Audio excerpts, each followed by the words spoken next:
好，又到咗講故事嘅時間。呢個故事咧就係叫做城市的勇敢夥伴。咩叫夥伴啊？即係譬如夥伴，即係好似朋友咯，一齊做好多嘢嘅朋友咯。可能你係咯，今日你同芭比王踩單車，你哋就係一個今日嘅去玩嘅夥伴咯。好，開始啦！介紹翻先，呢個城市係又繁華又喧嘩嘅。咩繁華？呢個故事嘅主角叫做小傑。繁華咧，即係好嘅，好繁榮嘅，啲嘢咧好新啊，好靚嘅，好先進嘅。好先咯。華咧可能好華麗啊，即係好先進、好靚嘅地方，就好似香港啊咁咯。喧嘩咧？喧嘩即係哇好多人啊，好嘈吵，好似酒樓咁嗰啲叫喧嘩咯。即係好熱鬧啊！係啦，呢個故事嘅主角叫做小傑，佢同佢朋友喺公園度裏邊玩，亦都同周圍嘅鄰居互相一齊玩，顯示住佢哋嘅友誼。小傑嘅朋友遇到一個壞孩子，遇到一班壞孩子啊，係佢哋中意搶玩具，整蠱其他小朋友。小傑決定唔會俾呢啲行為破壞佢哋嘅玩樂。小傑同佢哋嘅朋友們討論咗如何面對壞孩子。佢哋決定組成一個團隊，尋找解決辦法，努力令到呢個城市變得更加友善。小傑同佢嘅朋友們開始設定計劃，創建一個友善日，鼓勵所有小朋友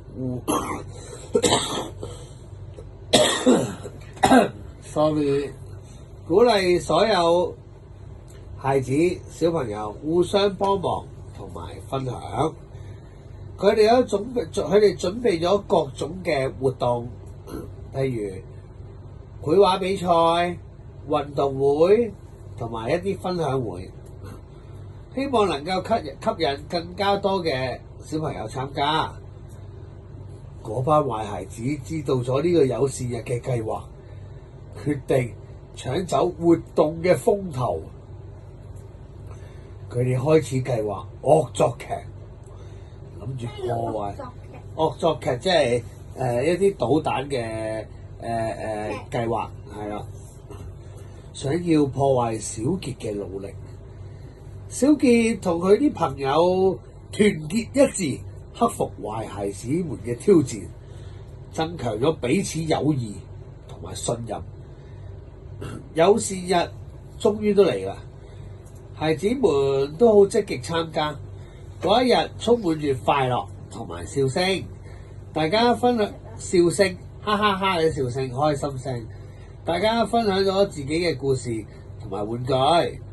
喺活動裏面，壞孩子亦都吸引咗過嚟，見到其他小朋友嘅友善同埋快樂，佢哋突然間開始感到孤單，亦都對自己行為產生咗懷疑。小傑勇敢咁樣靠近呢啲壞孩子，邀請佢哋加入活動，亦都話俾佢哋聽，每個人都有能力改變自己。呢啲就等到呢啲咁嘅壞孩子感到意外。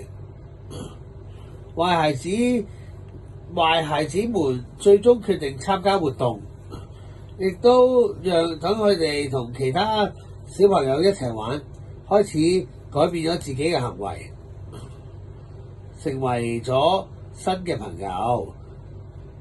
小傑同佢啲朋友睇住呢個城市變得更加友好，大家都能夠快樂咁樣一齊玩耍。小傑明白咗友善同埋包容能夠改變每個人。咩叫包容？包容咧，即係譬如